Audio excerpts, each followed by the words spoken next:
આવે દાતાનો પરિવાર જો આવે ગણસતી સિંગર ચમકશે ઘુમરી નાગથી દયા રણકશે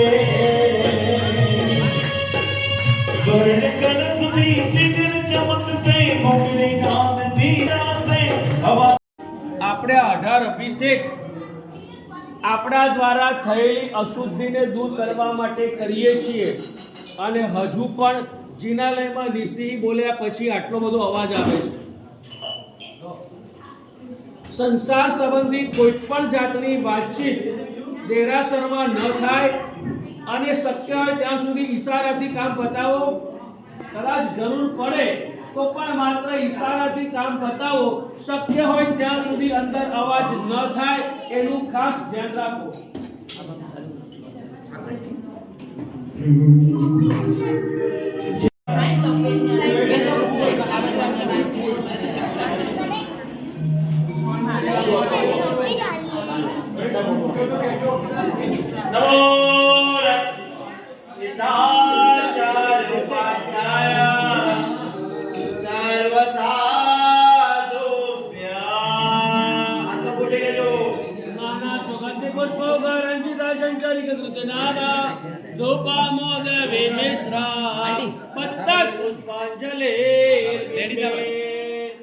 ओम राम ह्रीं क्लीं ऐं ओम राम और पुष्पांजलि विरचयामि ते पुष्प जलाओ उपाध्याय सर्वसाधुभ्यां सहदेवी सदामूलि संघपुष्पे सदावरे कुमारी लक्ष्मणा चैव स्नापयामि जिनेश्वरां सहदेव्यादि सदौषधि वर्गेण द्वर्तितस्य बिम्बस्य संमिश्रं बिम्बोपरि पतज्जलं हरित दुरितानि ओम राम ह्रीं रूम रैं रौम र परमार्थे परमसागरे पुष्पादि संमिश्र सहदेव्यादि सदौषधि चूर्ण संयुक्त जलेन स्नापयामि ते स्वाहा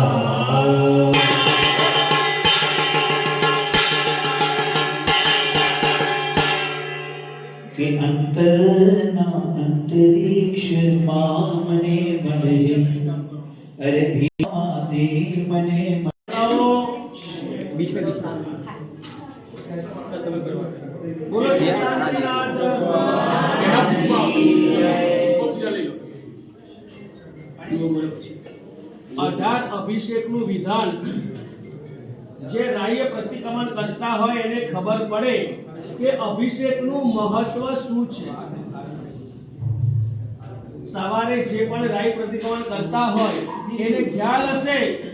વિશાલ લોચન બોલીએ છીએ સ્તોત્ર અને વિશાલ લોચન ની અંદર કહીએ છીએ યેશામ અભિષેક કર્મ કૃત્વા મત્તા હર્ષ ભરાત સુખમ સુરેન્દ્ર તૃણમપી ગણયંતિ નૈવનાકમ પ્રાતઃ સંતુ શિવાયતે જીનેન્દ્ર. ઇન્દ્ર મહારાજા ભગવાનની સ્તુતિ કરતા કરતા કહે છે ભગવાન તારો અભિષેક કરતા કરતા મને જે આનંદ આવ્યો એ આનંદની સામે આ 32 લાખ વિમાનની વૃદ્ધિ મને ઘાસ અને પોતરા જેવી લાગે છે. ઇન્દ્ર મહારાજા પણ કહે છે આ 32 લાખ વિમાનની વૃદ્ધિ મને તારા અભિષેકના આનંદની સામે ઘાસ અને પોતરા જેવી લાગે છે. આવો અભિષેક આપણને મળ્યો છે. લાભાર્થી પરિવાર કોણ છે? બરાબર. લગભગ ક્યાંય એવું તમારા ધ્યાનમાં આવ્યું છે ખરું કે તમે જમો અને તમારા શ્રાવિકાનું પેટ ભરાય? કાં તો તમારા શ્રાવિકા જમે અને તમારું પેટ ભરાય એવું બને ખરા? ના બને. સાયન્સમાં હજુ સુધી એવું શોધાયું નથી. પણ અહીંયા આગળ એક પ્રોસેસ એવી છે તમે અભિષેક કોની ઉપર કરો છો અને કર્મમલ કોના ધોવાય છે? આ એક જ પ્રોસેસ વર્લ્ડની અંદર એવી છે જે પરમાત્માના શરીર ઉપર આપણે અભિષેક કરીએ છીએ અને અભિષેક કરતા કરતા એ અભિષેક ધારાની અંદર જેમ જેમ એ જલ પરમાત્માના શરીર ઉપરથી વહે અને એમ એમ નિર્મલ આપણે થતા જઈએ, કર્મમલ આપણા ધોવાય. વિચાર તો કરો, જેને કોઈ પણ ગ્રહ નડતો હોય ને, રાહુ કેતુ મંગળ શનિ જે પણ 9 ગ્રહ છે ને પરમાત્માના ચરણોની અંદર છે. અને જે વ્યક્તિ રોજ પરમાત્માનો પક્ષાલ કરે છે ને એને જીવનમાં ક્યારેક પણ આધિ વ્યાધિ ઉપાધિ આવતી નથી. બીજી બધી પૂજા કરતા વિશિષ્ટ પ્રકારે પરમાત્માનો અભિષેક કીધો છે. આપણા કરતા પણ દિગંબર સમાજની અંદર અભિષેકનું એટલું બધું મહત્વ છે, આપણે બહુ ગૌણ કરી દીધું છે. હકીકતમાં અભિષેકનું મહત્વ એટલું બધું છે કે અભિષેક કરીએ અને જીવનમાં ક્યારે પણ આપણા જીવનમાં આધિવાદી ઉપાધિ ન આવે. એક બાજુ એ કહીએ છીએ દીપકભાઈ કે કર્મ બધાના ભોગવવા જ પડે છે. કર્મ કોઈને તીર્થંકર ચક્રવર્તી જેવા ચક્રવર્તીઓને પણ કર્મ ભોગવવા પડે છે. તો ભગવાનની ભક્તિથી ફાયદો શું? બહુ સરસ મજાની દિલમાં ઉતરી જાય એવી વાત છે. તમને અહીંયાથી કહેવામાં આવે કે અહીંથી તમારે રવિસાગર ઉપાશ્રય 5000 રૂપિયાનું પરચુરણ લઈને જવાનું છે. એકના સિક્કા છે, તમે શું કહેશો? શું લઈ જઈએ? વજન છે સાહેબ મારાથી ઉચકાય? અરે ચલો 20000 નું છે, ઉચકાય. બસ આટલો આનંદ જેટલું બોલતા છે ને આપણને લઈ જઈએ એ જે આનંદ આવે છે ને એટલો આનંદ આપણને પરમાત્માની ભક્તિમાં આવવો જોઈએ. અહીંયા કર્મનું મહત્વ સમજાવું છું કે કર્મ અને પરમાત્માની ભક્તિથી ફાયદો શું થાય. આમ તમને એમ કે 5000 નું પરચુરણ છે તો ઉચકવામાં તમને વજન તો લાગે, પણ કોઈ વ્યક્તિ આવીને એમ કે મારી પાસે 500 ની નોટો છે, હું તમને 10 નોટ આપું, સામે 5000 નું પરચુરણ મને આપી દો, શું થાય? હવે બોલો, તમને બેમાંથી કયું ગમે? 5000 નું પરચુરણ ઉપાડીને ત્યાં જવું ગમે કે 5000 ની પેલી 500 ની 10 નોટો કિસ્સામાં મૂકીને જવાનું ગમે? હવે ચલો બોલો, તમે હમણાં બોલતા હતા ને સંઘના લાભ કે 5000 સંઘના લાભ થતો હોય તો પરચુરણ લઈ છે. સંઘના સંઘ વચ્ચે આવતો જ નથી. અને અહીંયા પરચુરણ સંઘ વચ્ચે પ્રભાવ માટે વ્યક્તિગત વાત છે કે આપણે બેમાંથી શું પસંદ કરીએ? બસ શાસ્ત્રકારો એમ કહે છે પરમાત્માની ભક્તિથી એ 500 નું 400 નંબરનું થતું નથી. 500 નું 500 જ રહે છે, પણ એ છે ને એ ચિલ્લરનું નોટમાં કન્વર્ટ થઈ જાય. બસ એ કર્મ એવી રીતે ભોગવાઈ જાય. પરમાત્માની ભક્તિનું ફળ બતાવું છું કે પરમાત્માની ભક્તિનું ફળ શું છે. કર્મ તો ભોગવવાના જ છે, અને પરમાત્માનો ભક્ત એક કર્મ ભોગવે અને એક અજ્ઞાની માણસ કર્મને ભોગવે, બંનેમાં તફાવત. પેલો રડતા રડતા ભોગવશે અને પરમાત્માના તત્વને જે પામેલો હશે ને એ હાઈવોય નહીં કરે.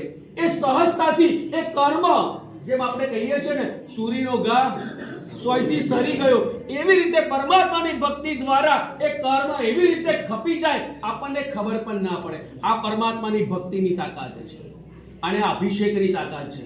એટલે બધાએ શક્ય હોય તો ખાલી આજે અભિષેક કરી લીધા એટલે નહીં, શક્ય હોય ત્યાં સુધી રોજ એક નિયમ કરજો કે શક્ય હોય ત્યાં સુધી દીપકભાઈ મેક્સિમમ કદાચ અઠવાડિયામાં 7 દિવસ કદાચ શક્ય ન બને તો 2 દિવસ પણ મારે પરમાત્માનો અભિષેક કરવો અને કરવો આવો સંકલ્પ લેજો તો આ 18 અભિષેક આપણા સફળ થશે અને જિંદગીભર સુધી એની કંઈક યાદગીરી રહેશે.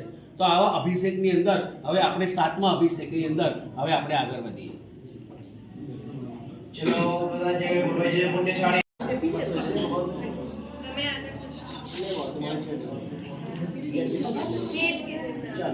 ચલો હાથ જોડજો.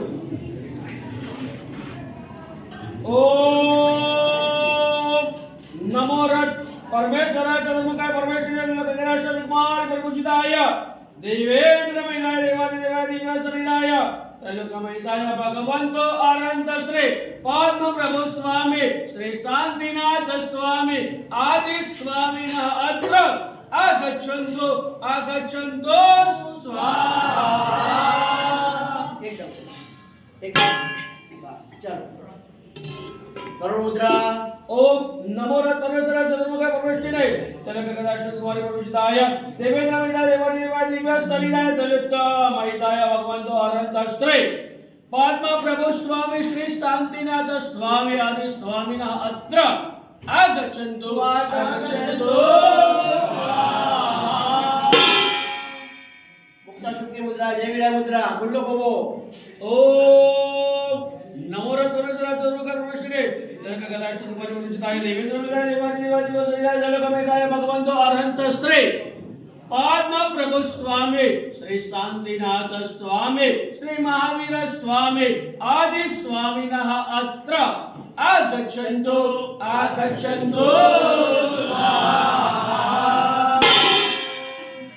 चलो जीतू भाई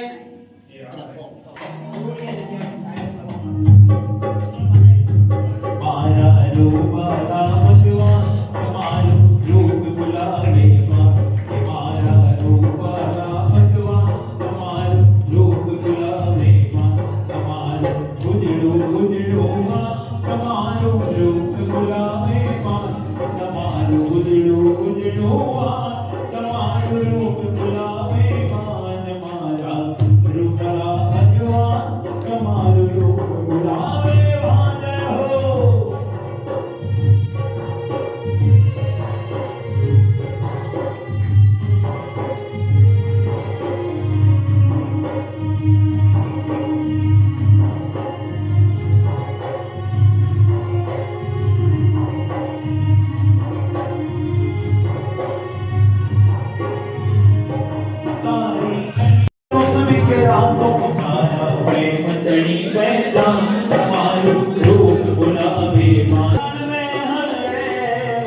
कोई हलवे हलवे हाथे तारा अंग अंग जीनों छे कोई हलवे हलवे मीनू अंग लोचनो तुझे तारा दे अनिको मन तुझे मीनू अंग लोचनो तुझे समझे बुलावे आ दुनिया से कुर्बान तुम्हारो रूप जलावे तुम्हारो उजड़ो उजड़ो